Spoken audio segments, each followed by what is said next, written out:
विघ्नहर्ता गणेश भगवान की जय। जय श्री राधे कृष्णा। प्रिय भक्तों, आप सभी का दिन शुभ और मंगलमय हो। आज के इस वीडियो में आप सुनेंगे माघ मास कथा अध्याय 26। तो चलिए कल की कथा को आगे बढ़ाते हुए सुनते हैं आज का अध्याय। सोम शर्मा ने पूछा, कल्याणी, मैं किस प्रकार सर्वज्ञ और गुणवान पुत्र प्राप्त कर सकूंगा? सुमना बोली, स्वामिन, आप महामुनि वशिष्ठ के पास जाइए। वे धर्म के ज्ञाता हैं और उन्हीं से प्रार्थना कीजिए। उनसे आपको धर्मज्ञ एवं धर्मवत्सल पुत्र की प्राप्ति होगी। सूत जी कहते हैं, पत्नी के यो कहने पर द्विज श्रेष्ठ सोम शर्मा सब बातों को जानने वाले तेजस्वी और तपस्वी महात्मा वशिष्ठ के पास गए। वे गंगा जी के तट पर स्थित अपने पवित्र आश्रम में विराजमान थे। सोम शर्मा ने बड़ी भक्ति के साथ बारंबार उन्हें दंडवत प्रणाम किया। तब पाप रहित महातेजस्वी ब्रह्मपुत्र वशिष्ठ जी उनसे बोले, हे महामते, इस पवित्र आसन पर सुख से बैठो। यह देखकर उन योगीश्वर ने पूछा, महाभाग, तुम्हारे पुण्य कर्म और अग्निहोत्र आदि कार्य कुशल से हो रहे हैं ना? शरीर से तो निरोग रहते हो ना? धर्म का पालक तो सदा करते ही होगे। द्विज श्रेष्ठ, बताओ, मैं तुम्हारी कौन सी प्रिय कामना पूर्ण करूं? इस प्रकार संभाषण करके वशिष्ठ जी चुप हो गए। तब सोम शर्मा ने कहा, तात, किस पाप के कारण मुझे दरिद्रता का कष्ट भोगना पड़ रहा है? मुझे पुत्र का सुख क्यों नहीं मिलता? इस बात का मेरे मन में बड़ा संदेह है। किस पाप से ऐसा हो रहा है, यह बताइए। महामते, मैं महान पाप से मोहित एवं विवेक शून्य हो गया था। अपनी प्यारी पत्नी के समझाने और भेजने से आज आपके पास आया हूँ। वशिष्ठ जी ने कहा, द्विजश्रेष्ठ, मैं तुम्हारे सामने पुत्र के पवित्र लक्षण का वर्णन करता हूँ। जिसका मन पूर्ण में आसक्त हो, जो सदा सत्य धर्म के पालन में तत्पर रहता हो, और जो बुद्धिमान, ज्ञान संपन्न, तपस्वी, बातों में श्रेष्ठ, सब कर्मों में कुशल और धीर, विद्याध्ययन परायण, संपूर्ण शास्त्रों का वक्ता, देवता और ब्राह्मणों का पुजारी, समस्त यज्ञों का अनुष्ठान करने वाला, त्यागी, ध्यानी, प्रिय वचन बोलने वाला, भगवान श्री विष्णु के ध्यान में तत्पर, नित्य शांत, जितेंद्रिय, सदा जप करने वाला, पितृ भक्ति परायण, सदा समस्त स्वजनों पर स्नेह रखने वाला, कुल का उद्धारक, विद्वान तथा कुल को संतुष्ट करने वाला हो, ऐसे गुणों से युक्त उत्तम पुरुष ही सुख देने वाला होता है। इसके सिवा दूसरे तरह के पुत्र संबंध जोड़कर केवल शोक और संताप देते हैं। ऐसा पुत्र किस काम का? उसके होने से कोई लाभ नहीं है। महाप्राज्ञ, तुम पूर्व जन्म में शूद्र थे। तुम्हें धर्म का ज्ञान नहीं था।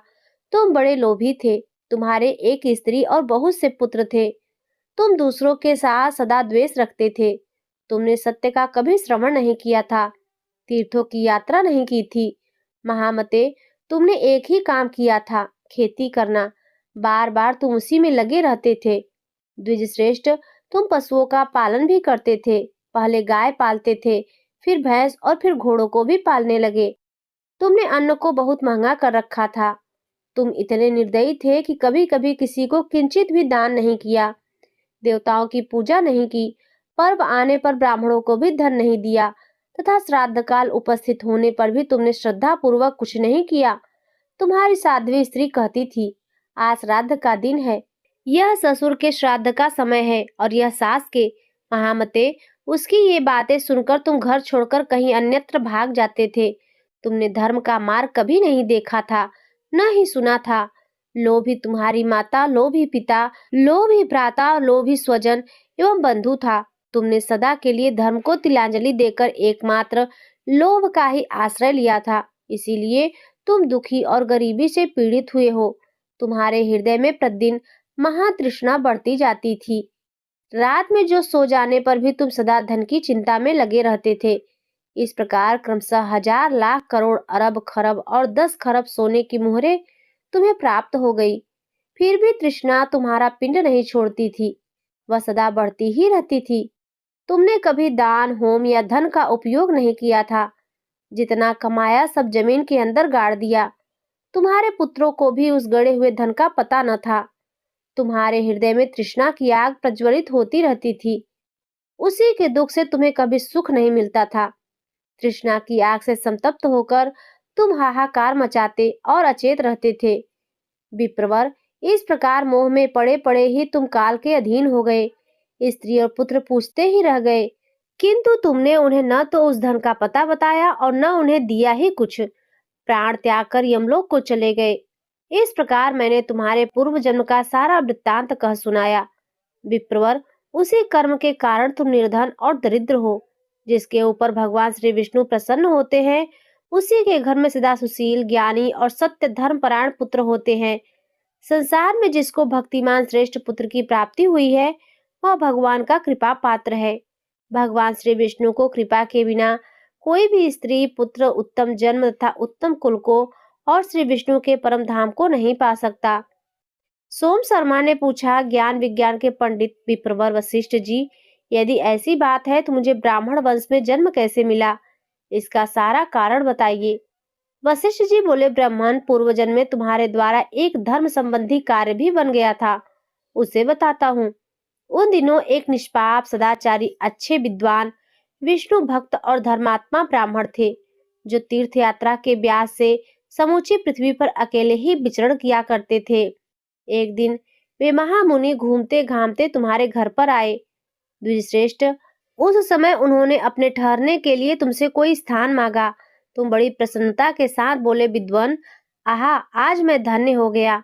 आज मैंने पावन तीर्थ की यात्रा कर ली तथा इस समय मुझे आपके दर्शन से तीर्थ सेवन का फल प्राप्त हो गया।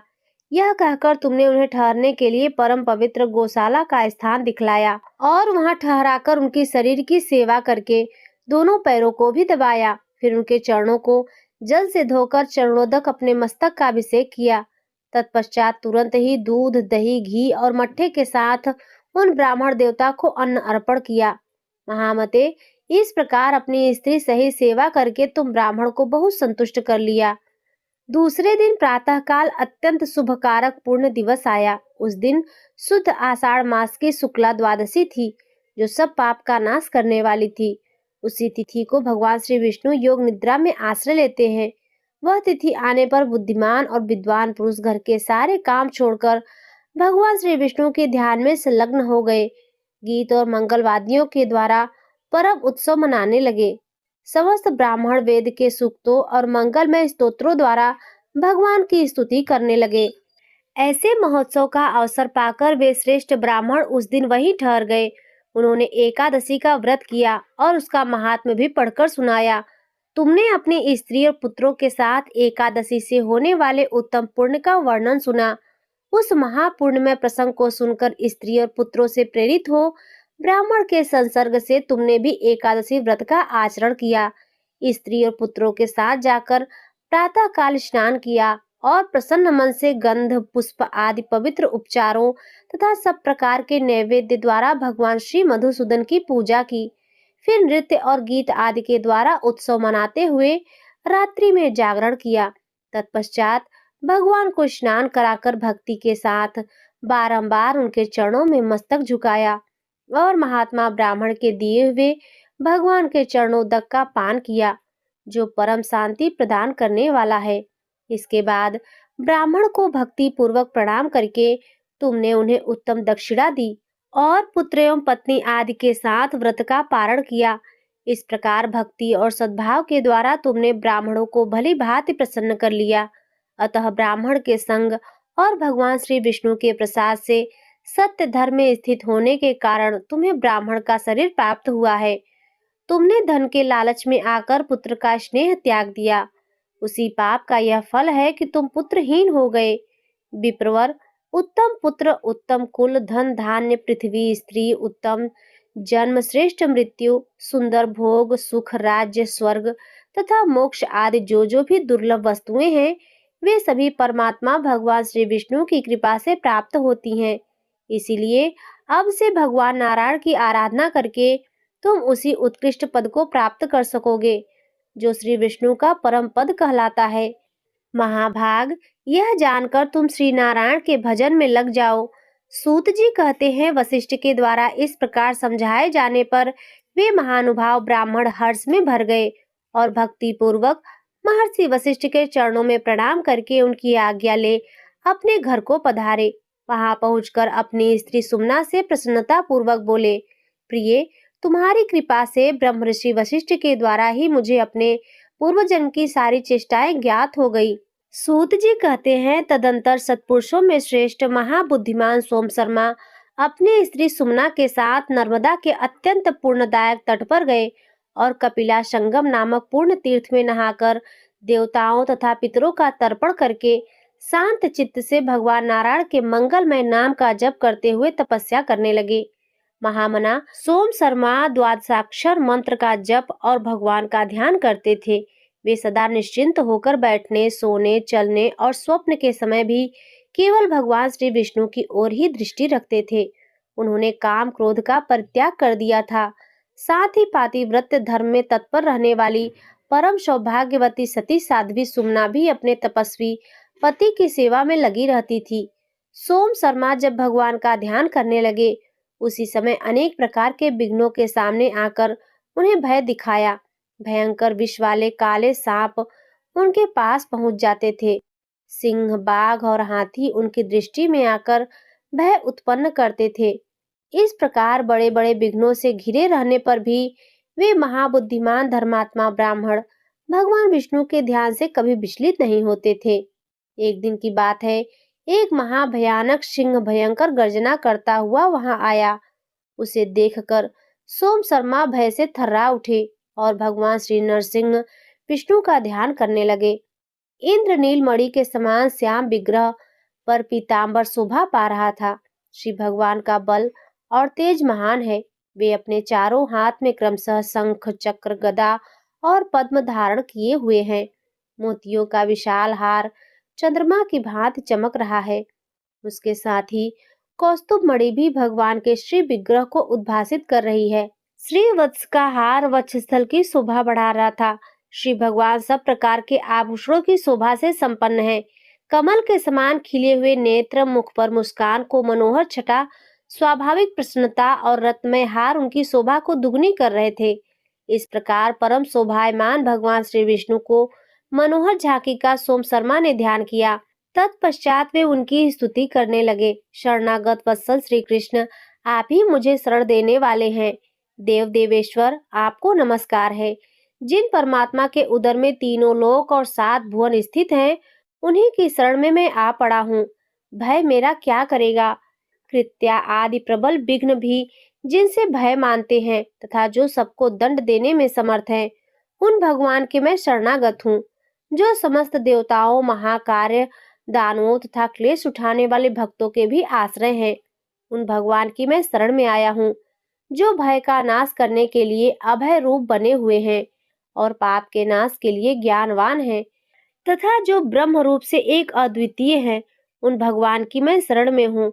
जो रोगों का नाश करने के लिए औषध रूप है, जिनमें रोग शोक का नाम भी नहीं है, जो लौकिक आनंद से भी शून्य है, उन भगवान की मैं शरण में हूँ। जो अविचल लोगों को भी विचलित कर सकते हैं, उन भगवान की शरण में आया हूँ मैं। भय मेरा क्या करेगा? जो समस्त साधुओं का पालन करने वाले हैं, जिनकी नाभि से कमल की उत्पत्ति हुई है तथा जो विश्वात्मा इस विश्व की सदा ही रक्षा करते हैं, उन भगवान की शरण में मैं आया हूँ। जो सिंह के रूप में मेरे सामने उपस्थित होकर भय दिखा रहे हैं, उन भक्त भयहारी भगवान श्री सिंह जी की शरण में मैं आया हूँ। ग्राह से युद्ध करते समय आपत्ति में पड़ा हुआ विशाल काय गजराज जिनकी शरण में आया था और जो गजेंद्र मोक्ष की लीला में स्वयं उपस्थित हुए थे, उन शरणागत वत्सल प्रभु की मैं शरण में आया हूँ। हिरण्याक्ष वध करने वाले भगवान श्री वराह की शरण में हूँ। ये सब जीव मृत्यु का रूप धारण करके मुझे भय दिखा रहे हैं, किंतु मैं अमृत की शरण में पड़ा हूँ। श्री हरि वेदों का ज्ञान बढ़ाने वाले ब्राह्मण ब्रह्मा तथा ब्रह्म ज्ञान स्वरूप हैं। मैं उनकी शरण में पड़ा हूँ। जो निर्भय संसार का भय दूर करने वाले और भयदाता हैं, उन भय रूप भगवान की मैं शरण में हूँ। भय मेरा क्या करेगा? जो समस्त पुण्यात्माओं का उद्धार और संपूर्ण पापियों का विनाश करने वाले हैं, उन धर्म रूप भगवान श्री विष्णु की मैं शरण में पड़ा हूँ। यह परम प्रचंड आदि मेरे शरीर को अत्यंत पीड़ा दे रही है। मैं इसे भी भगवान का ही स्वरूप मानकर इसके शरण में हूँ। अतः ये भगवान वायु मुझे सदा ही आश्रय प्रदान करे। अत्यंत शीत, अधिक वर्षा और दुसह ताप देने वाली धूप इन सब के रूप में जिन भगवान का साक्षात्कार हो रहा है, मैं उन्हीं की शरण में आया हूँ। ये जो काल रूपधारी जीव यहाँ आकर मुझे भय देते हुए विचलित कर रहे हैं, सबके सब भगवान श्री विष्णु के स्वरूप हैं। मैं सर्वदा इनकी शरण में हूँ, जिन्हें सर्वदेव स्वरूप परमेश्वर केवल ज्ञानमय और प्रधान रूप बतलाते हैं। उन सिद्धों के स्वामी आदि सिद्ध भगवान श्री नारायण की मैं शरण में हूँ। इस प्रकार प्रतिदिन भगवान श्री केशव का ध्यान और स्तवन करते हुए सोम शर्मा ने अपनी भक्ति के बल से भगवान को हृदय में बिठा लिया। उनका उद्यम और पुरुषार्थ देखकर भगवान श्री ऋषिकेश प्रकट हो गए और उन्हें हर्ष प्रदान करते हुए बोले, महाप्राज्ञ सोम शर्मन, अपनी पत्नी के साथ मेरी बात सुनो। विप्रवर, मैं वासुदेव हूँ, सुव्रत, तुम मुझसे कोई उत्तम वर मांगो। श्री भगवान का यह कथन सुनकर द्विश्रेष्ठ सोम शर्मा ने अपने नेत्र खोले। देखा तो विश्व के स्वामी श्री भगवान दिव्य रूप धारण किए सामने खड़े हैं। उनके शरीर की कांति मेघ के समान श्याम है। वे महान अभ्युदयशाली और सब प्रकार के आभूषणों से भूषित हैं। संपूर्ण आयुध उनकी शोभा बढ़ा रहे हैं। उनका श्री विग्रह दिव्य लक्षण संपन्न है। नेत्र खिले हुए कमल के समान है। पीत वस्त्र श्री अंगों की शोभा बढ़ा रहा है। देवेश्वर भगवान श्री विष्णु शंख, चक्र और गदा धारण किए गरुड़ पर विराजमान है। वे इस जगत तथा ब्रह्मा आदि के भी भली भांति भरण पोषण करने वाले हैं। यह विश्व उन्हीं का स्वरूप है। वे सनातन रूप धारण करने वाले हैं। वे विश्व से अतीत निराकार परमात्मा हैं।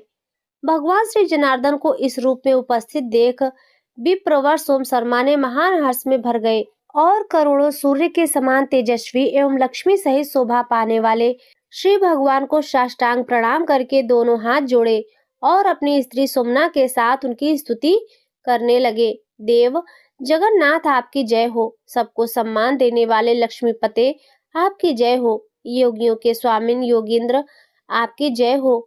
विष्णु रूप यज्ञेश्वर और शिव रूप से यज्ञ विध्वंसक सनातन और सर्वव्यापक परमेश्वर आपकी जय हो। जय हो। सर्वेश्वर अनंत आपकी जय हो। जय स्वरूप प्रभु आपको मेरा प्रणाम है। ज्ञानवानों में श्रेष्ठ आपकी जय हो। ज्ञान नायक आपकी जय हो। सब कुछ देने वाले सर्वज्ञ परमेश्वर आपकी जय हो। सत्वगुण को उत्पन्न करने वाले प्रभु आपकी जय हो।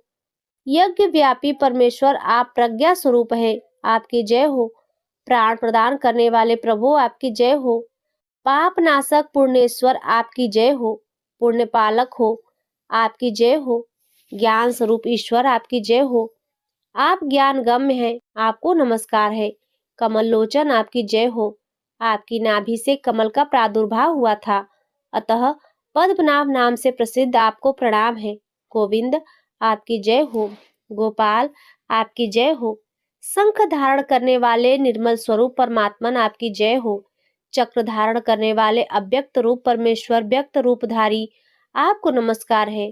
प्रभु आपके अंग पराक्रम से शोभा पा रहे हैं, आपकी जय हो।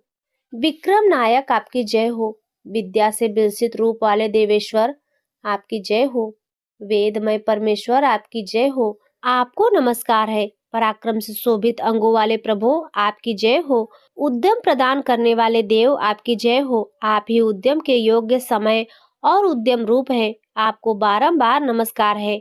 भगवान आप उद्यम में समर्थ हैं, आपकी जय हो। उद्यम कराने वाले भी आप ही हैं, आपकी जय हो।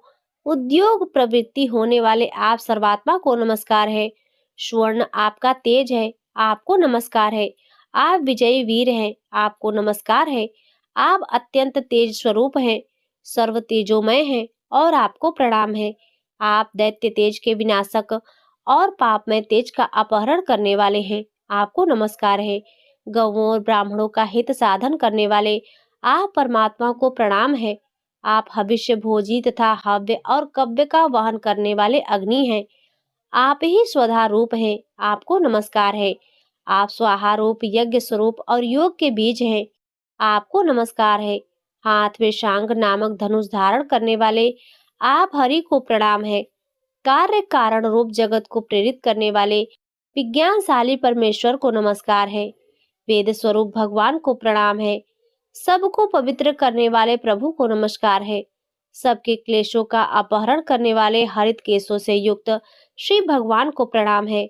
विश्व के आधारभूत परमात्मा केशव को नमस्कार है। कृपामय और आनंदमय ईश्वर को नमस्कार है। क्लेशों का नाश करने वाले नित्य शुद्ध भगवान श्री अनंत को नमस्कार है, जिनका स्वरूप नित्य आनंदमय है, जो दिव्य होने के साथ ही दिव्य रूप धारण करते हैं। 11 रुद्र जिनके चरणों की वंदना करते हैं तथा ब्रह्मा भी जिनके सामने मस्तक झुकाते हैं, उन भगवान को प्रणाम है। प्रभु, देवता और असुरों के स्वामी भी आपके चरण कमलों पर माथा टेकते हैं। आप देवेश अमृत और अमृतात्मा हैं। आपको बारंबार नमस्कार है। आप क्षीर सागर में निवास करने वाले और लक्ष्मी के प्रियतम हैं। आपको नमस्कार है। आप ओमकार विशुद्ध तथा अविचल रूप है। आपको बारंबार प्रणाम है। आप व्यापी, व्यापक और सब प्रकार के दुखों को दूर करने वाले हैं। आपको नमस्कार है। वराह रूपधारी आपको प्रणाम है। महाकच्छप के रूप में आपको नमस्कार है। वामन और नृसिंह का रूप धारण करने वाले आप परमात्मा को प्रणाम है। सर्वज्ञ मत्स्य भगवान को प्रणाम है। श्री राम कृष्ण ब्राह्मण श्रेष्ठ कपिल और हयग्रीव के रूप में अवतीर्ण हुए आप भगवान को प्रणाम है। इस प्रकार इंद्रियों के स्वामी भगवान श्री जनार्दन का स्तमन करके सोम शर्मा ने फिर कहा, प्रभु, ब्रह्मा जी भी आपके पावन गुणों की सीमा को नहीं जानते तथा सर्वेश्वर रुद्र और इंद्र भी आपकी स्तुति करने में असमर्थ हैं। फिर दूसरा कौन आपके गुणों का वर्णन कर सकता है? मुझ में बुद्धि ही कौन सी है जो मैं आपकी स्तुति कर सकूं? केशव, मैंने अपनी छोटी बुद्धि के अनुसार आपके निर्गुण और सगुण रूपों का स्तवन किया है। मैं जन्म से आपका ही दास हूँ। लोकेश, मुझ पर दया कीजिए। इस प्रकार आज का यह अध्याय संपूर्ण हुआ। तो प्रेम से बोलिए लक्ष्मी नारायण भगवान की जय। प्रिय भक्तों, अब हम सुनेंगे माघ मास स्नान की कथा। बहुत समय पहले की बात है। नर्मदा नदी के तट पर सुव्रत नामक एक ब्राह्मण रहते थे। वे सभी वेद पुराणों के ज्ञाता थे। उन्हें कई देशों में कई भाषाओं का ज्ञान था। फिर भी उन्होंने कभी भी अपने ज्ञान का उपयोग धर्म कार्यों के लिए नहीं किया। उन्होंने सारा ज्ञान धन कमाने में ही लगा दिया। जब वे बूढ़े हो गए तब उन्हें याद आया कि मैंने धन तो बहुत कमाया, लेकिन परलोक सुधारने के लिए कुछ भी नहीं किया। यह सोचकर वे पश्चाताप करने लगे और उसी रात को उनके घर में चोरी हो गई। चोरों ने सारा धन चुरा लिया, लेकिन सुव्रत को इसका कोई भी दुख नहीं हुआ, क्योंकि वह तो परमात्मा को प्राप्त करने के लिए उपाय सोच रहे थे। उपाय सोचते सोचते सुव्रत को याद आया कि माघ स्नान का बहुत ही महत्व होता है। सुव्रत ने माघ स्नान करने का संकल्प लिया और अपने संकल्प को पूरा करने के लिए वे निकल गए। 9 दिन तक प्रातः नर्मदा नदी के जल में स्नान किया और 10वें दिन स्नान के बाद सुव्रत ने अपना शरीर त्याग दिया।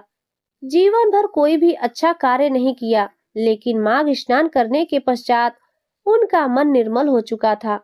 जब उन्होंने अपने प्राण त्यागे तो उन्हें लेने के लिए दिव्य विमान आए और वे स्वर्ग लोक को चले गए।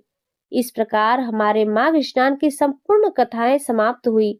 तो प्रेम से बोलिए गौरी शंकर भगवान की जय। एक बार एक गांव में एक ब्राह्मण परिवार रहता था। वह परिवार बहुत ही धार्मिक था। सभी लोग पूजा पाठ करते थे और सदा भगवान की सेवा में व्यस्त रहते थे। ब्राह्मण की 2 बेटियां थीं, जिसमें बड़ी बेटी का नाम संतोषी था। एक दिन संतोषी गांव में कुएं से पानी लेने के लिए गई। जब संतोषी कुएं से पानी लेने लगी तो उसने देखा कि वहां पर बहुत सारी औरतें इकट्ठा हो गई हैं और वे आपस में कुछ बात कर रही हैं।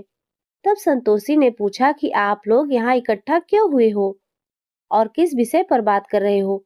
तब सब औरतों में से एक महिला ने बताया कि हम माघ स्नान के लिए यहाँ पर आए हैं।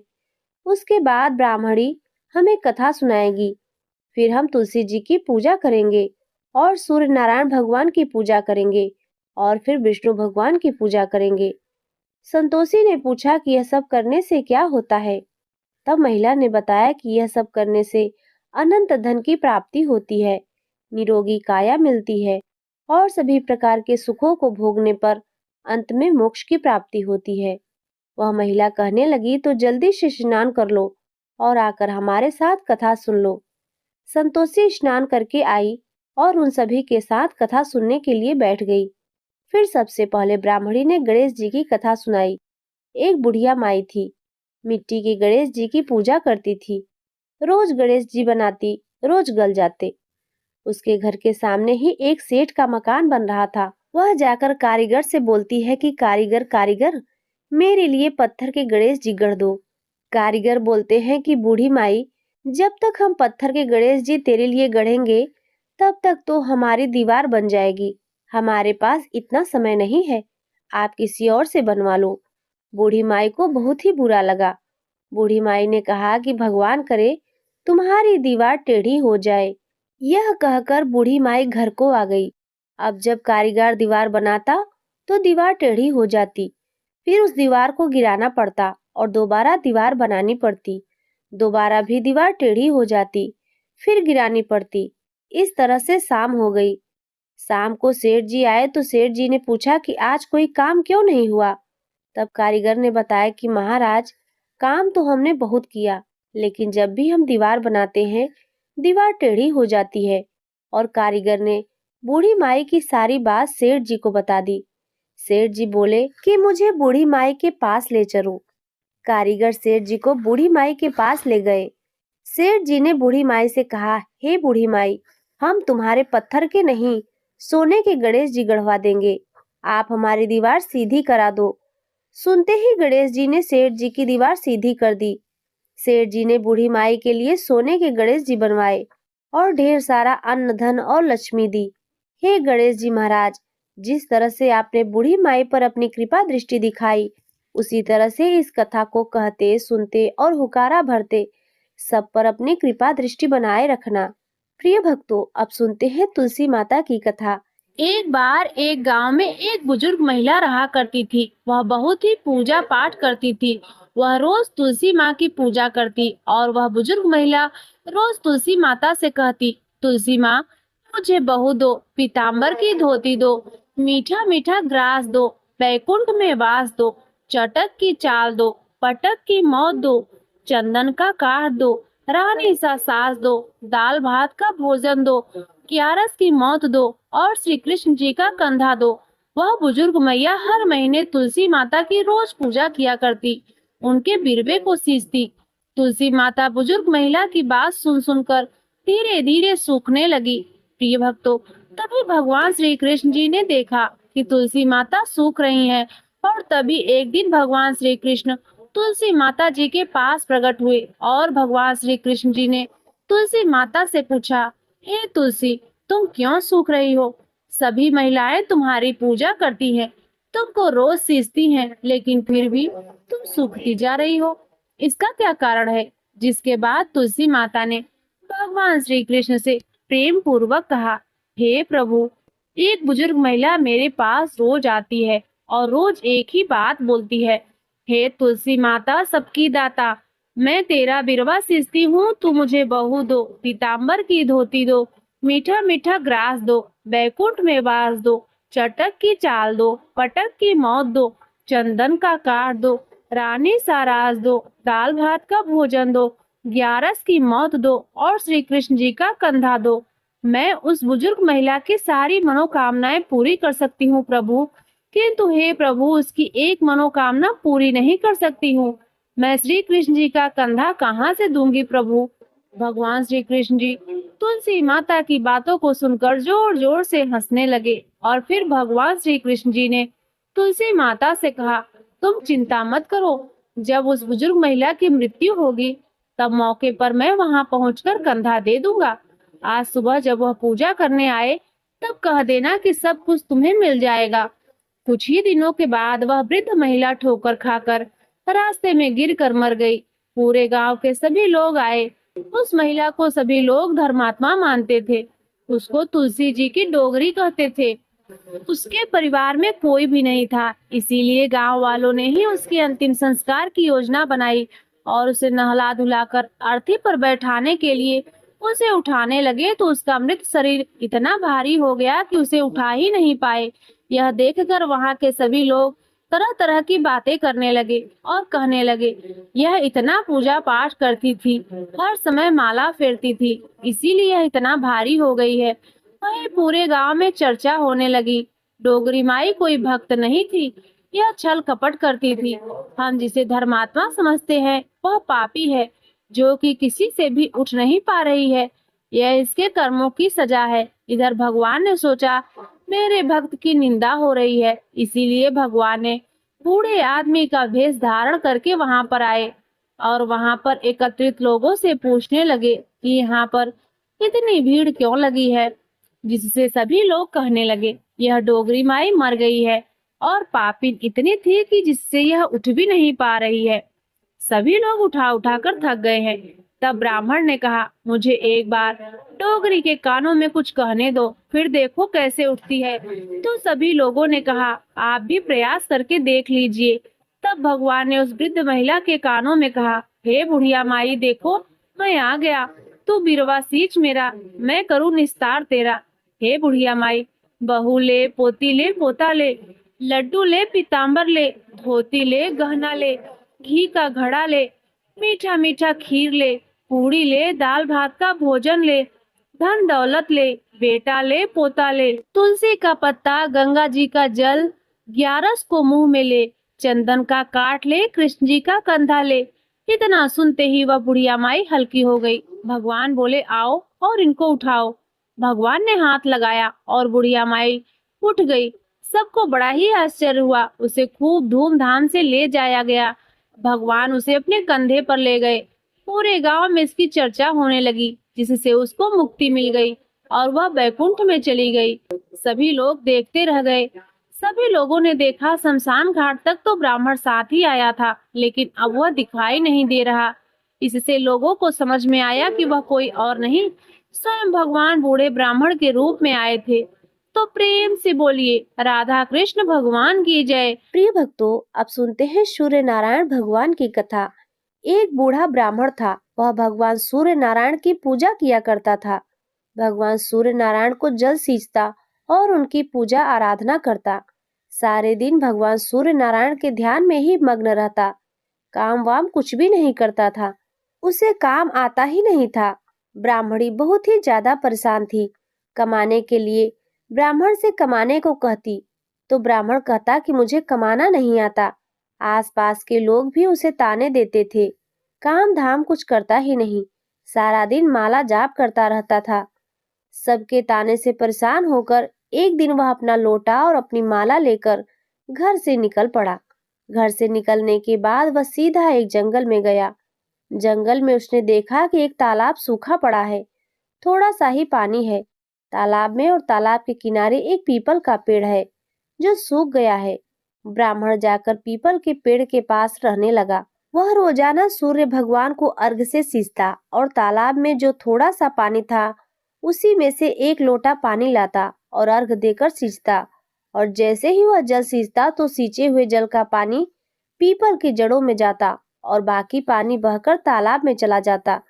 देखते ही देखते पीपल हरा होने लगा और तालाब पानी से भर गया। पीपल के पेड़ से आवाज आने लगी। सुबह जब ब्राह्मण देवता सूर्य नारायण भगवान की पूजा करते जल देते, उसके बाद पीपल से आवाज आती कि हे ब्राह्मण देवता, मांगो, क्या मांगना चाहते हो। ब्राह्मण देवता ने सोचा कि पीपल में किसी भूत पिशाच का वास हो गया है। वह ब्राह्मण डरने लगा। डर के मारे सूख कर दुबला पतला हो गया। ब्राह्मणी कभी कभी ब्राह्मण देवता का हाल चाल पूछने के लिए वहां पर जाया करती थी। जब ब्राह्मणी आई तो ब्राह्मणी ने कहा कि हे ब्राह्मण देवता, आप इतने दुबले पतले कैसे हो गए हैं। ब्राह्मण ने पीपल से आवाज जो आती थी उसके बारे में सारी बात ब्राह्मणी को बताई। तब ब्राह्मणी ने कहा कि यह सूर्य देवता की आवाज है। अब की बार जब सूर्य देवता आपसे पूछे कि आपको क्या क्या चाहिए तो आप धन, अन्न, बेटे, पोते, लक्ष्मी सब कुछ मांग लेना। ब्राह्मण ने कहा ठीक है। अगले दिन जब ब्राह्मण ने सूर्य नारायण भगवान की पूजा की, उसके बाद पीपल से फिर से आवाज आई कि मांगो ब्राह्मण देवता, क्या मांगना चाहते हो। तब ब्राह्मण ने कहा कि हे भगवान, अगर आप मुझ पर प्रसन्न है तो मुझे अन्न, धन, लक्ष्मी, बेटे, पोते, घर बार सब कुछ दें। यह सुनकर सूर्य नारायण भगवान बोले कि हे ब्राह्मण देवता, मैं तो आपको बहुत ही सीधा मानता था, आप तो सारी ही चीजें मांग बैठे। भगवान सूर्य नारायण ने कहा कि जो तुमने मांगा है वह सभी मैं तुम्हें देता हूँ। इसके बाद ब्राह्मण देवता दोबारा से अपनी पूजा में लीन हो गए। रोजाना वह उसी तरह से पूजा करते रहे। एक दिन ब्राह्मण देवता ने सोचा कि चलो नगर की तरफ देखता हूँ, घर की तरफ देख जाता हूँ, घर परिवार कैसा चल रहा है। जब वह घर के पास गए तो उन्होंने देखा कि वहां पर महल बन गया है। महल के छज्जे पर ब्राह्मणी बैठी हुई थी। ब्राह्मणी ने जब देखा कि नीचे गली में ब्राह्मण देवता आए हुए हैं, तो बच्चों से कहकर उन्हें अंदर बुलवाया। अंदर बुलवाने के बाद ब्राह्मणी ने बताया कि हे ब्राह्मण देवता, यह सूर्य नारायण भगवान की कृपा है। आपकी पूजा का ही यह सब फल है। सूर्य नारायण भगवान ने हमें जो कुछ दिया है वह आपकी पूजा का ही निष्कर्ष है। यह जानकर ब्राह्मण बहुत ही खुश हुआ। ब्राह्मणी ने ब्राह्मण को घर पर ही रहने के लिए कहा, लेकिन अब वह घर पर रहना ही नहीं चाहता था। जंगल में उसी पीपल के पेड़ के नीचे जाकर बैठ गए और फिर सूर्य भगवान की साधना में लीन हो गए। हे सूर्य नारायण भगवान, जैसे आपने ब्राह्मण पर अपनी कृपा दृष्टि बनाई, उसी तरह से इस कथा को कहते, सुनते और हुकारा भरने वाले सभी पर अपनी कृपा दृष्टि बनाए रखना। तो प्रेम से बोलिए सूर्य नारायण भगवान की जय। प्रिय भक्तों, अब सुनिए धर्मराज की कथा। एक बूढ़ी माई थी। वह व्रत नियम बहुत रखती थी। एक दिन भगवान के घर के यमदूत लेने के लिए आए। बूढ़ी माई यमदूत के साथ चल पड़ी। आगे गहरी नदी बह रही थी। बूढ़ी माई डूबने लगी। तब यमराज जी ने पूछा कि गाय दान की हुई है क्या। तब बूढ़ी माई ने मन में गाय माता का ध्यान किया तो गाय माता प्रकट हो गई। गाय की पूंछ पकड़कर बूढ़ी माई नदी पार करने लगी। आगे गई तो काले कुत्ते खाने के लिए दौड़े। तब यमराज जी ने पूछा कि बूढ़ी माई, काले कुत्ते को रोटी दी थी क्या। तो बूढ़ी माई ने मन में कुत्ते का ध्यान किया तो कुत्ते वहां से चले गए। थोड़ा और आगे चली तो काले कौवे बूढ़ी माई के सिर पर चोंच मारने लगे। यमराज जी ने कहा कि बूढ़ी माई, ब्राह्मण की बेटी के सिर में तेल लगाया था क्या। तब बूढ़ी माई ने ब्राह्मण की बेटी को याद किया तो कौवे वहां से चले गए। आगे गई तो पैरों में कांटे चुभने लगे। जब धर्मराज जी ने पूछा कि हे बूढ़ी माई, चप्पल दान की थी क्या। तब बूढ़ी माई ने याद किया तो चप्पलें उनके पैरों में आ गई। आगे गई तो चित्रगुप्त जी ने यमराज जी से कहा कि आप किसको लेकर आए हैं। तब यमराज जी ने कहा कि बूढ़ी माई ने दान पुण्य तो बहुत किया है, पर कभी कथा नहीं सुनी और उसका उद्यापन नहीं किया, इसीलिए आगे के द्वार बंद है। तब बूढ़ी माई बोली कि मुझे 7 दिनों के लिए धरती पर जाने की आज्ञा दो। 7 दिनों तक मैं कथा सुनकर उद्यापन करके वापस आ जाऊंगी। बूढ़ी माई वापस धरती लोक पर आ गई। पूरे गांव में खबर फैल गई कि बुढ़िया भूतनी का रूप लेकर आई है। जब वह अपने घर को गई तो उसके बेटे और बहू ने दरवाजा बंद कर दिया, क्योंकि सभी डरे हुए थे। तब उसने अपने बेटे और बहू को कहा कि मैं भूतनी नहीं हूँ, मैं तो धर्मराज के कहने के अनुसार यहाँ आई हूँ। वापस आकर मैं नियम के अनुसार धर्मराज की कथा सुनूंगी और उसका उद्यापन करूंगी। इसके बाद मैं परलोक चली जाऊंगी। यह सुनकर बेटे बहू ने उद्यापन की पूजा सामग्री लाकर दे दी, लेकिन कथा में हुकारा नहीं भरा। जब बुढ़िया माई पड़ोसन के पास गई और कथा सुनने के लिए कहा तो पड़ोसन ने कथा सुनी और कहानी का हुकारा भी भरा। बुढ़िया माई ने 7 दिनों तक कथा सुनी और 7वें दिन कथा सुनने के पश्चात उद्यापन किया। सभी सामान दान कर दिया। तब धर्मराज जी ने बूढ़ी माई के लिए विमान भेजा। विमान देखकर सभी गांव के लोग स्वर्ग जाने के लिए तैयार हो उठे। बूढ़ी माई बोली कि मेरी कथा तो सिर्फ पड़ोसन ने ही सुनी है, मैं केवल पड़ोसन को ही अपने साथ लेकर जाऊंगी। गांव वालों ने बूढ़ी माई के पैर पकड़ लिए और धर्मराज की कथा सुनाने का आग्रह किया। कथा सुनने के पश्चात सभी गांव वाले विमान पे बैठकर धर्मराज जी के यहाँ स्वर्ग को पहुंच गए। धर्मराज जी ने कहा कि मैं तो सिर्फ बूढ़ी माई को लाने के लिए कहा था, आप सभी गांव वालों को क्यों लेकर आए हैं। तब बूढ़ी माई बोली कि हे धर्मराज जी, इन सभी ने मेरी कथा सुनी है, इसीलिए इन सभी को कथा का आधा पूर्ण फल मिलना चाहिए। तब धर्मराज जी ने सभी गांव वालों को स्वर्ग में वास दे दिया। हे धर्मराज जी, जैसे आपने बुढ़िया माई पर अपनी कृपा दृष्टि बनाई, वैसे ही इस कथा को कहते, सुनते और हुकारा भरते सभी पर अपनी कृपा दृष्टि बनाए रखना और सभी को बैकुंठ का धाम देना। तो प्रेम से बोलिए धर्मराज भगवान की जय। प्रिय भक्तों, आप सुनिए पीपल पथवारी की कथा। एक गुजरी थी, उसने अपनी बहू से कहा कि तू दूध दही बेचा कर। तो वह दूध दही बेचने के लिए चल पड़ी। रास्ते में उसने देखा कि बहुत सारी औरतें पीपल सींच रही थी, तो वह भी वहां पर बैठ गई और औरतों से पूछने लगी, यह तुम क्या कर रही हो? औरतें बोली, हम पीपल पथवारी सींच रही हैं। उसने पूछा कि इससे क्या होता है? तब औरतों ने जवाब दिया, इसके करने से अन्न और धन के भंडार मिलते हैं, वर्षों का बिछड़ा हुआ पति मिल जाता है।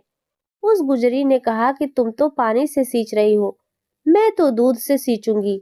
उसकी सास रोज कहती कि दूध दही बेचकर पैसे ला कर दे। उसने कहा कि जब महीना खत्म हो जाएगा, इसके बाद मैं पैसे लाकर दे दूंगी। ऐसा करते करते पूरा महीना खत्म हो गया। अब आया पूर्णिमा का दिन। गुजरी की बहू पीपल पथवारी पर धरना देकर बैठ गई।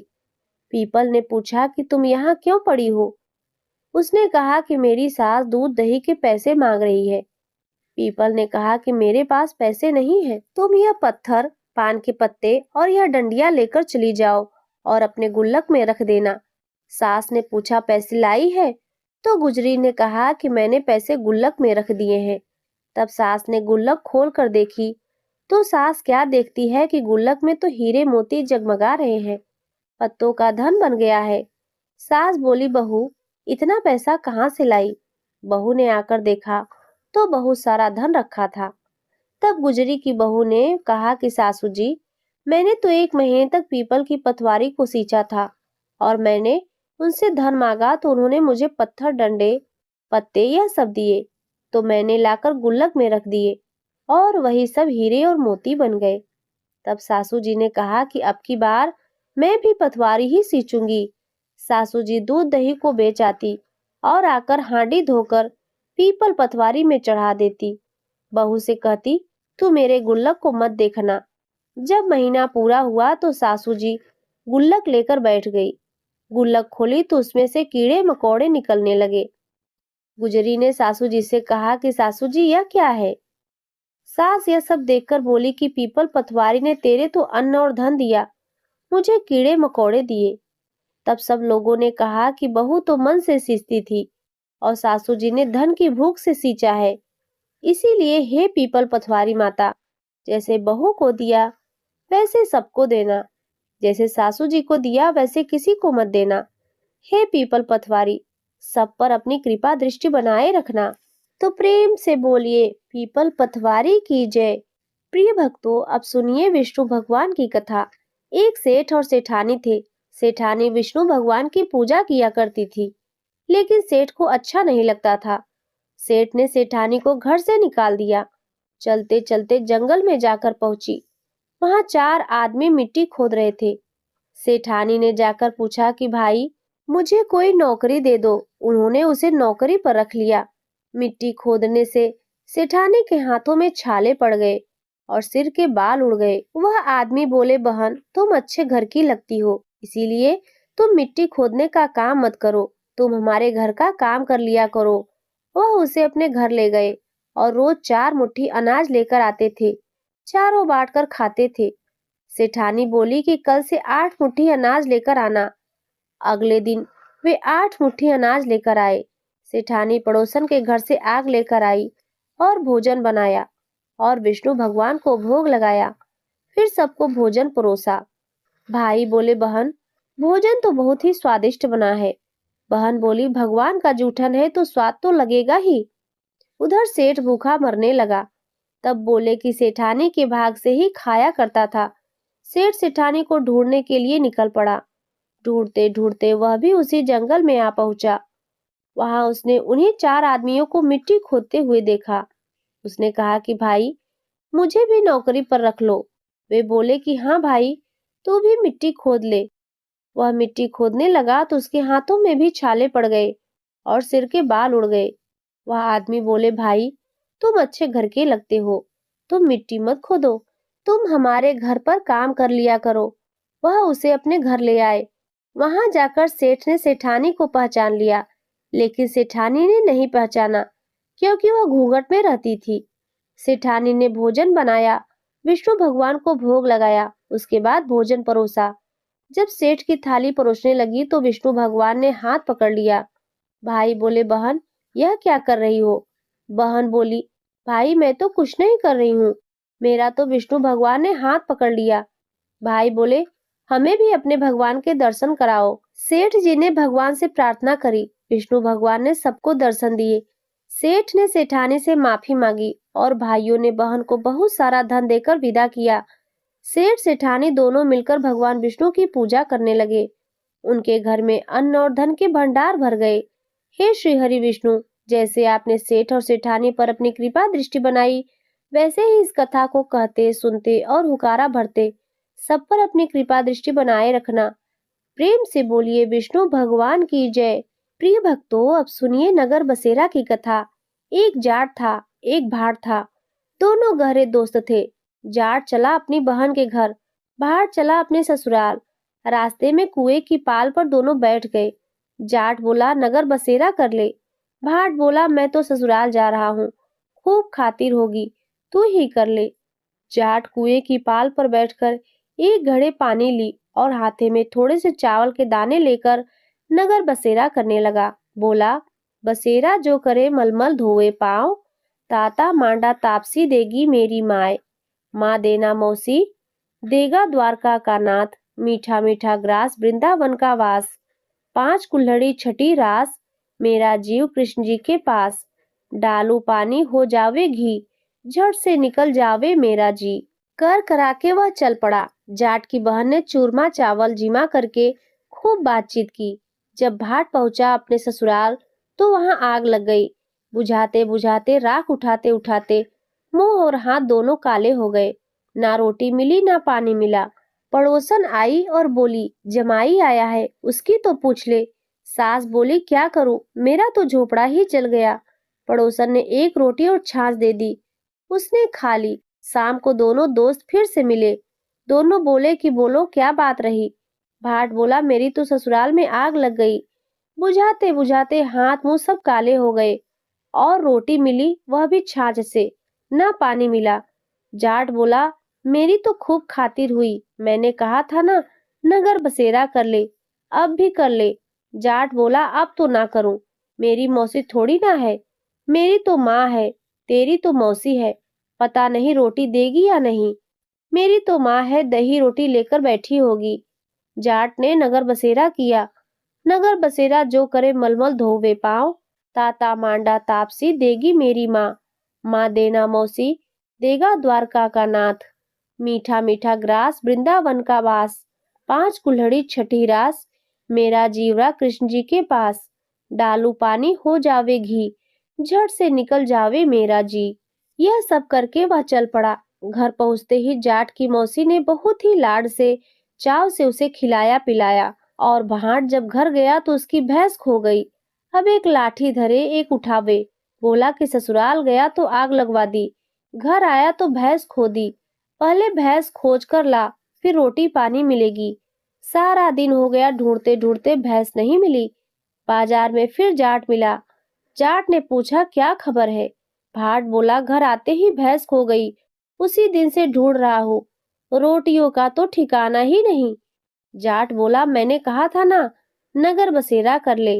भाट बोला, तेरे नगर बसेरा में इतना ही गुड़ है तो अब कर लेते हैं। दोनों नगर बसेरा करने के लिए बैठ गए। नगर बसेरा जो करे मलमल धोवे पाँव, ताता मांडा तापसी देगी मेरी माए। माए देना मौसी, द्वारका का नाथ, मीठा मीठा ग्रास वृंदावन का वास। 5 कुल्हड़ी छठी रास, मेरा जीव कृष्ण जी के पास। डालू पानी हो जावे घी, झट से निकल जावे मेरा जी। उन्होंने नगर बसेरा किया और आगे चले तो भैंस मिल गई। घर गए तो माँ ने खूब अच्छे से जिमाया।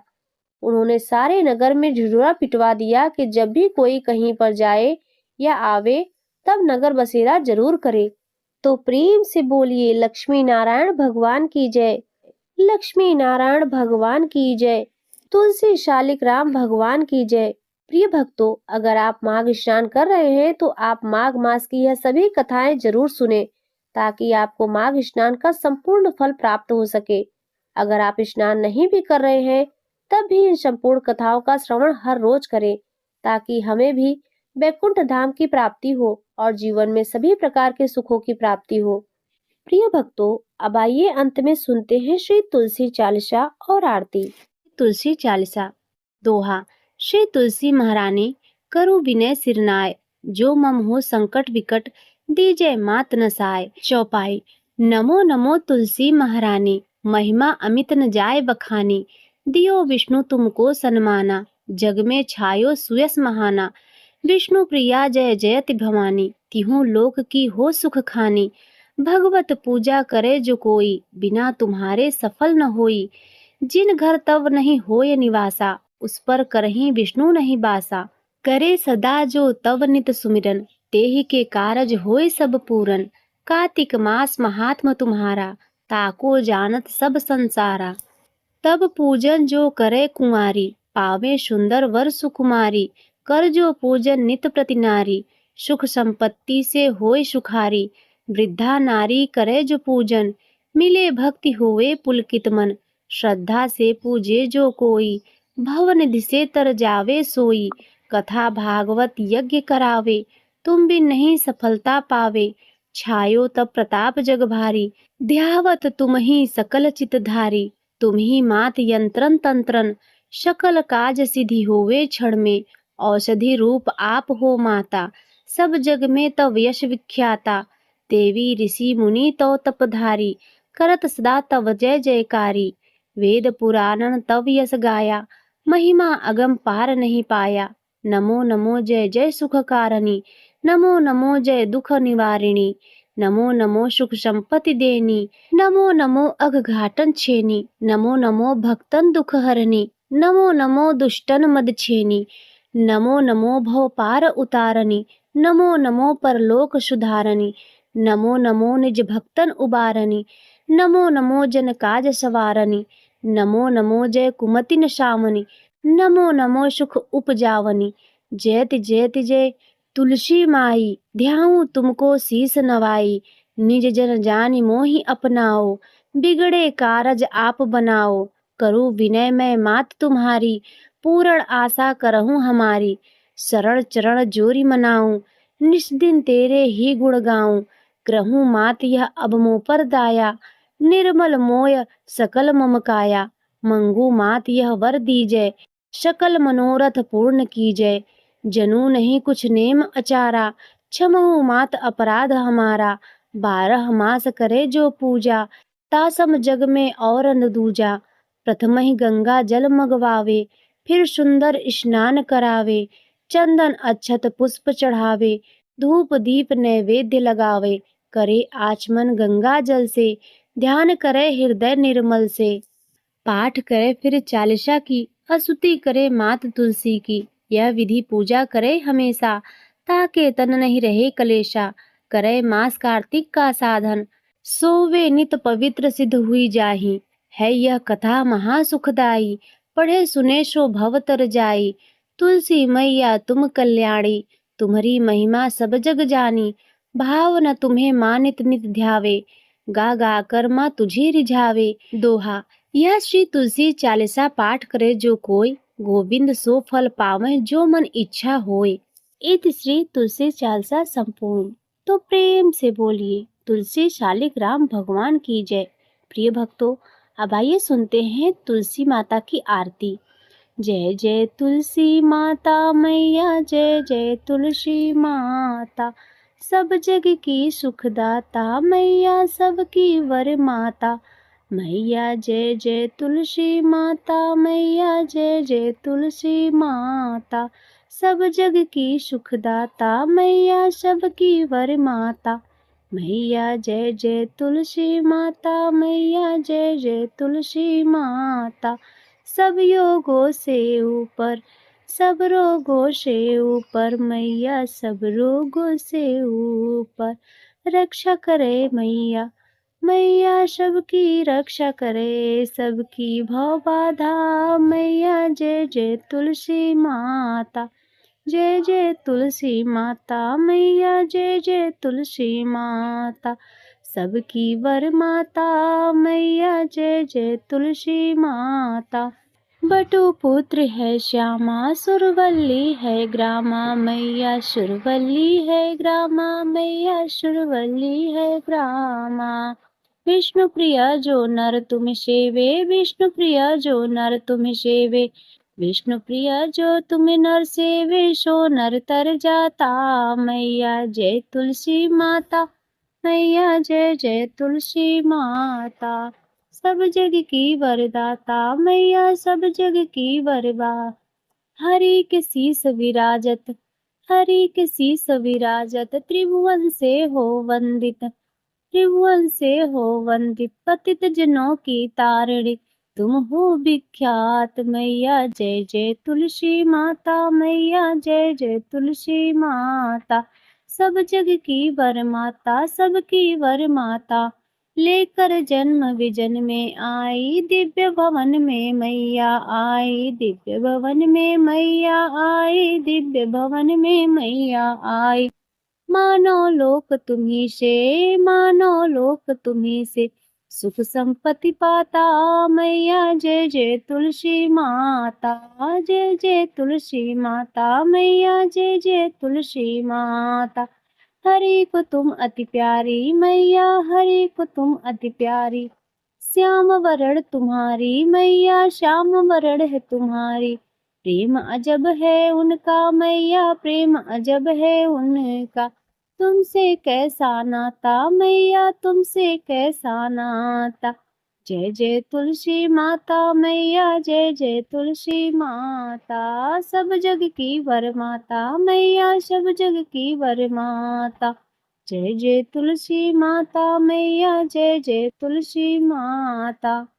तो प्रेम से बोलिए तुलसी शालिक राम भगवान की जय, लक्ष्मी नारायण भगवान की जय, सर्व देवी देवता की जय। प्रिय भक्तों, आज की यह तुलसी माता की कथा, चालीसा, आरती यदि आपको अच्छी लगी हो तो वीडियो को लाइक अवश्य करें। चैनल पर यदि पहली बार आए हो तो सब्सक्राइब भी कर लें और कमेंट में तुलसी शालिक राम भगवान का जयकारा अवश्य लगाएं। ओम नमो भगवते वासुदेवाय नमः। प्रिय भक्तों, अब आइए सुनते हैं श्री विष्णु चालीसा। दोहा। विष्णु सुनिए विनय सेवक की चितलाय, कीरत कुछ वर्णन करूं, दीजे ज्ञान बताए। चौपाई। नमो विष्णु भगवान खरारी, कष्ट नसावन अखिल बिहारी। प्रगल जगत में शक्ति तुम्हारी, त्रिभुवन फैल रही उजियारी। सुंदर रूप मनोहर सूरत, सरल स्वभाव मोहिनी मूरत। तन पर पीतांबर अति शोहत, बैजंती माला मनमोहत। शंख चक्र कर गदा बिराजे, देखत दैत्य असुर दल भाजे। सत्य धर्म मद लोभ न गाजे, काम क्रोध मद लोभ न छाजे। संत भक्त सज्जन मनरंजन, धनुज असुर दुष्टल दल गंजन। सुख उपजाए कष्ट सब भंजन, दोष मिटाए करत जन सज्जन। पाप काट भव सिंधु उतारण, कष्ट नाश कर भक्त उबारण। करत अनेक रूप प्रभु धारण, केवल आप भक्ति के कारण। धरणी धेनु बन तुम्हें पुकारा, तब तुम रूप राम का धारा। भार उतार असुर दल मारा, रावण आदि को संहारा। आप वराह रूप बनाया, हिरणाक्ष को मार गिराया। धर मत्स्य तन सिंधु बनाया, 14 रत्नन को निकलवाया। अमिलख असुरन द्वंद मचाया, रूप मोहिनी आप दिखाया। वेदन को जब असुर डुबाया, कर प्रबंध उन्हें ढूंढवाया। मोहित बनकर खलहि नचाया, उसही कर से भस्म कराया। असुर जलंधर अति बलदाई, शंकर से उन कीन्ह लड़ाई। हार पार शिव शकल बनाई, कीन्ह सती से छल खल जाई। सुमिरन कीन्ह तुम्हें शिवरानी, बतलाई सब विपत कहानी। तब तुम बने मुनीश्वर ज्ञानी, वृंदा की सब सुरति भुलानी। देखत तीन तनुज सैतानी, वृंदा आय तुम्हें लपटानी। हो स्पर्श धर्म क्षतिमानी, हना असुर उर शिव शैतानी। तुमने ध्रुव प्रहलाद उबारे, हिरणाकुश आदिक खल मारे। गणिका और अजामिल तारे, बहुत भक्त भव सिंधु उतारे। हरहु सकल संताप हमारे, कृपा करहु हरि सृजन हारे। देखहूँ मैं निज दरस तुम्हारे, दीन बंधु भक्तन हितकारे, चाहता आपका सेवक दर्शन, करहूँ दया अपनी मधुसूदन। जानू नहीं योग्य जब पूजन, होय यज्ञ स्तुति अनुमोदन। शील दया संतोष सुलक्षणा, विदित नहीं व्रत बोध विलक्षण। करहूँ आपका किस विधि पूजन, कुमति विलोक होत दुख भीषण। करहूँ प्रणाम कौन विधि सुमिरन, कौन भांति में करहूँ समर्पण। सुरमुनि करत सदा सेवकाई, हर्षित रहत परम गति पाई। दीन दुखीन पर सदा सहाई, निज जन जान लेव अपनाई। पाप दोष संताप नशाओ, भव बंधन से मुक्त कराओ। दोहा, सुध संपत्ति दे सुख उपजाओ, निज चरणन का दास बनाओ। निगम सदा ये विनय सुनावे, पढ़े सुने सो जन सुख पावे। इत श्री विष्णु चालीसा संपूर्ण। प्रिय भक्तों, अब आइए अंत में सुनते हैं भगवान विष्णु की आरती। ओम जय जगदीश हरे, स्वामी जय जगदीश हरे।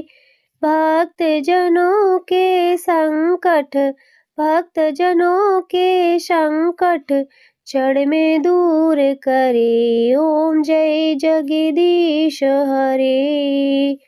जो ध्यावे फल पावे, दुख विनशे मन का।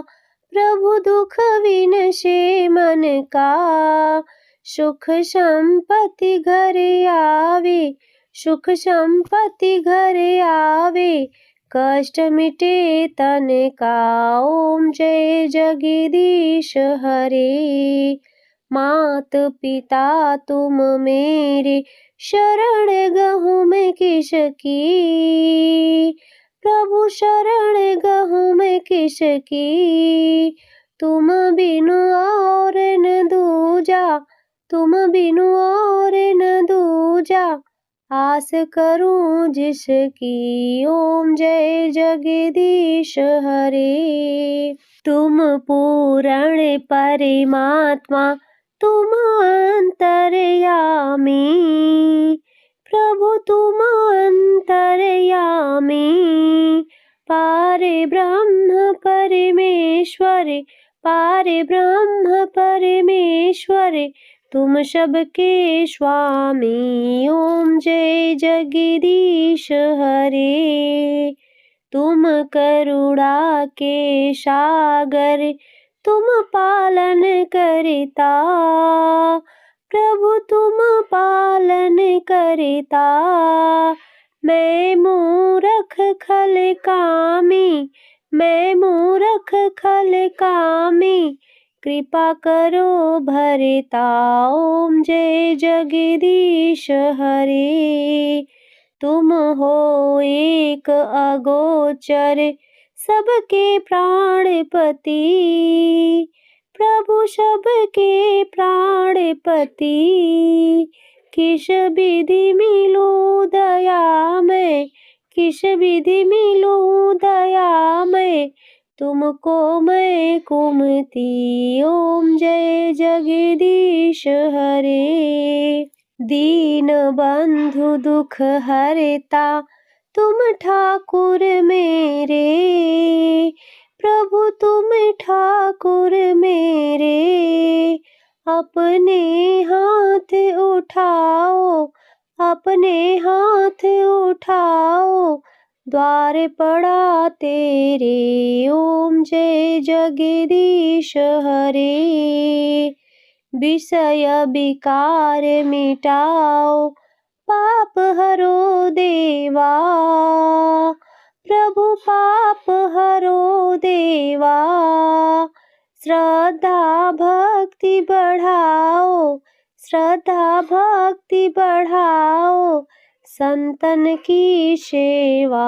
ओम जय जगदीश हरे। तन मन धन और संपत्ति, सब कुछ है तेरा। प्रभु सब कुछ है तेरा।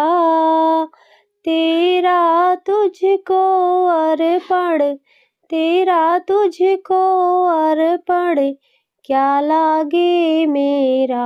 ओम जय जगदीश हरे। जगदीश्वर जी की आरती जो कोई नर गावे। प्रभु जो कोई नर गावे। कहत शिवानंद स्वामी, कहत हरि हर स्वामी, मन वांछित फल पावे। ओम जय जगदीश हरे। ओम जय जगदीश हरे। स्वामी जय जगदीश हरे। भक्त जनों के संकट, दास जनों के संकट, क्षण में दूर करे। ओम जय जगदीश हरे। तो प्रेम से बोलिए लक्ष्मी नारायण भगवान की जय, गौरी शंकर भगवान की जय, गंगा मैया की जय। प्रिय भक्तों, आज की यह वीडियो अगर आपको पसंद आई हो तो वीडियो को लाइक और चैनल पर पहली बार आए हो तो सब्सक्राइब भी अवश्य करें और कमेंट में जय श्री हरि विष्णु अवश्य लिखें।